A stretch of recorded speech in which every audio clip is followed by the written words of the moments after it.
Déjà, je sais qu'il y a les pagnes was, il y a les hollandais, il y a les pagnes tissées. Il y a également les bazins. Les houdines et les pagnes, les tissus teintés, voilà. Bonjour à toutes et à tous, très ravi de vous retrouver. Alors aujourd'hui, nous allons parler des pagnes de chez nous, les pagnes africains, les vrais. Sur le marché africain, nous retrouvons une diversité de textures, de motifs et de symboles. Mais nous allons nous intéresser aux vrais tissus africains, ceux-là qui sont fabriqués en Afrique, chez nous, qui portent notre histoire et qui enrichissent notre économie. Mais avant d'aller voir ceux qui peuvent et qui vont nous en parler, nous allons faire un tour dans la ville de Cotonou pour voir ce qu'en pensent les concitoyens. Bonjour demoiselle, connaissez-vous les pagnes africains? Oui, un peu. Déjà, je sais qu'il y a les pagnes was, il y a les hollandais, il y a les pagnes tissées, les pagnes Vlisco. Lequel préférez-vous? Déjà, je peux dire que je préfère les pagnes tissées, déjà pour la matière, et ce sont des pagnes hors du commun, qu'on ne trouve pas tout le temps partout et qui sont beaucoup plus portés au nord. Voilà. Je ne sais pas vraiment faire la différence, hein, mais pour commencer, je suis déjà en pagne. Il y a d'abord les pagnes tissées, il y a également les bazins. Je préfère plus les bazins. Parce que pour moi, ça reflète plus l'élégance. Consommer local, c'est la base. Ça, c'est chez nous. Si on ne fait que consommer ce qui vient de l'extérieur, quand est-ce qu'on va se développer finalement? Ça ne rime à rien. Certes, j'aime bien les bazins, mais comme je l'ai dit, j'aurais plus préféré soutenir ce qui vient de chez moi. Jusque-là, je ne sais pas vraiment avec précision d'où viennent les bazins. C'est le Mali, le Sénégal, je ne sais pas, mais toujours est-il que c'est de l'Afrique, n'est-ce pas? C'est le plus important.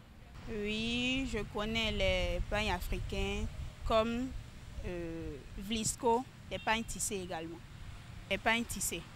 Parce que c'est un truc naturel. Tout d'abord, j'aime le naturel.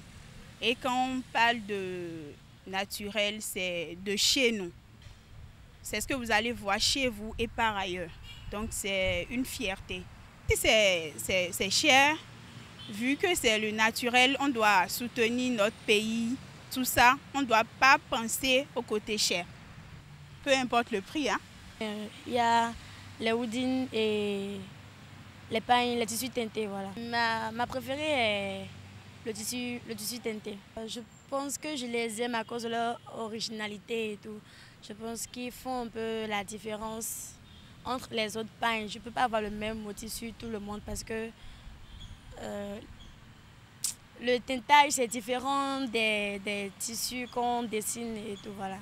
Bien vrai, les pagnes Vlisco sont de la qualité, les tissus teintés aussi, mais on ne peut pas trop se figer sur, comment on appelle, le prix. Quand on veut quelque chose, on l'achète et tout, on ne regarde même pas au prix. Moi, je parle plus du côté originalité et tout, voilà. Il y a aussi le fait de consommer les tissus, bon, de chez nous, les tissus locaux, voilà, et tout. À présent, nous allons nous diriger vers une vendeuse de pagnes africains. Nous pouvons déjà remarquer une multitude de pagnes africains exposés à l'intérieur de la boutique. Pour en savoir plus sur ces tissus, nous allons nous rapprocher de plus près. Chez nous, il y a les pagnes tissées, il y a l'indigo et le batik aussi. En fait, la plupart de nos clients sont des touristes. Donc, quand ils viennent, ils demandent souvent les pagnes du pays. Donc, chez nous, au Bénin, on en fabrique les pagnes tissées. Donc, la plupart sont intéressés aux pagnes tissées. Les nappins, là, c'est souvent un à un, c'est rare, quoi. Les nappins, là, ce sont souvent les personnes du pays qui viennent en acheter pour faire des cadeaux. Mais les pagnes tissées sont celles demandées souvent par les touristes. Il y en a plusieurs, je ne peux pas tout dire. Batik, c'est le pagne batik qui est moins cher. Mais le plus cher, c'est tissé. C'est avec les codes, ils font ça. Donc ça prend du temps. Celui qui réalise ça, il fait beaucoup d'efforts. Donc il devait gagner beaucoup. Mais les pagnes batik, là, c'est juste du coton qu'ils alignent. Donc c'est un peu ça. Après la vendeuse de pagne, nous allons à la rencontre d'un styliste spécialisé dans la couture des pagnes africains. Avec lui, nous allons découvrir comment ce savoir-faire ancestral est mis en valeur. Quand on dit pagne tissé tout de suite, beaucoup pensent au pagne tissé lourd, traditionnel. Non. Aujourd'hui, ça c'est beaucoup travaillé et c'est assez léger, c'est assez fluide, c'est assez facile à utiliser. Donc nous avons beaucoup de pagne qu'on utilise facilement aujourd'hui, que ce soit le pagne dont les motifs sont inspirés de l'Afrique, que nous voyons au marché. Nous avons les teintés, les indigos, les batiks, tous ces teintés-là qui sont très faciles parce que c'est du coton. Et en même temps, ça convient facilement à notre climat. Pour moi, valoriser le textile africain est ce qu'il y a de mieux pour la mode made in Afrique. La mode est universelle, certes, mais il faut une touche africaine, il faut valoriser l'Afrique. Et donc, j'ai choisi de travailler beaucoup plus le textile africain pour pouvoir mettre en avant tout ce qui est produit en Afrique, tout ce qui est textile africain, tout ce que les Africains fabriquent. Parce que nous créateurs de mode, c'est notre devoir de mettre ces tissus en valeur afin que le travail qui a été fait par les artisans puisse être assez connu. Alors, généralement, nous utilisons, les gens commandent avec tout type de paille, que ce soit les pagnes wax et les pagnes batik, les teintés et le pagne tissé made in Afrique. Alors, depuis un certain temps, c'est le pagne africain qui est le plus demandé, ou aujourd'hui, c'est le pagne africain, c'est les motifs africains qui sont les plus mis en valeur aujourd'hui.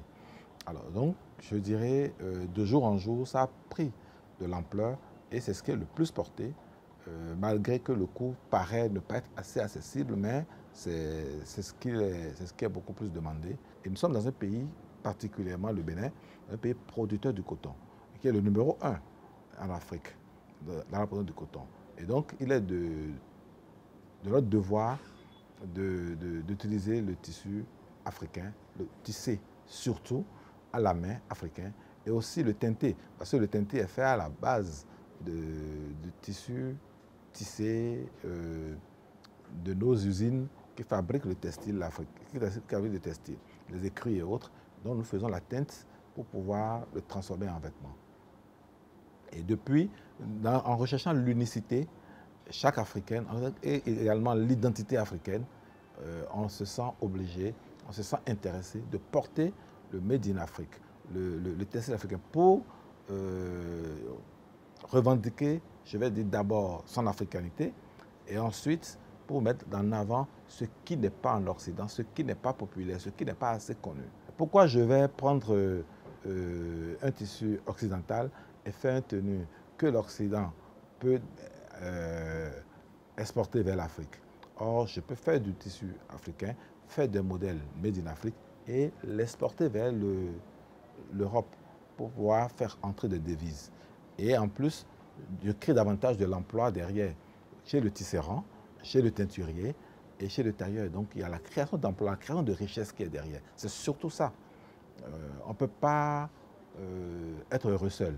Il faut rendre heureux tous ceux qui sont dans la chaîne de valeur. Et également mettre en avant le coton made in Bénin, du planteur, vous imaginez, du planteur en passant par le tisserand, la filature, ainsi de suite, la teinte, la création jusqu'au produit fini. C'est une chose de valeur énorme et dont on n'a même pas besoin d'avoir un niveau intellectuel extraordinaire avant de le faire. L'Afrique regorge beaucoup de richesses qu'il faut mettre en valeur, dont le pagne tissé, dont les tissus teintés de l'Afrique, dont les pagnes imprimés en Afrique, je précise. C'est ce qu'il y a de mieux à concrétiser parce que c'est du coton. C'est vrai, il faut de la technique, c'est vrai, il faut avoir de la patience quand on veut utiliser surtout le pagne tissé parce que c'est tissé à la main. Il faut le respecter, je vais dire. C'est noble, donc il faut l'utiliser avec beaucoup de noblesse.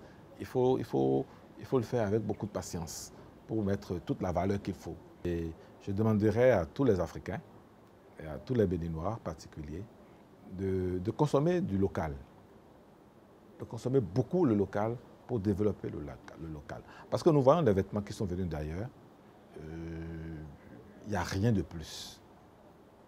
Il n'y a rien de plus. Nous avons tout ce qu'il faut en Afrique. Que ce soit la matière première, que ce soit la technique, que ce soit les machines, nous avons tout en Afrique.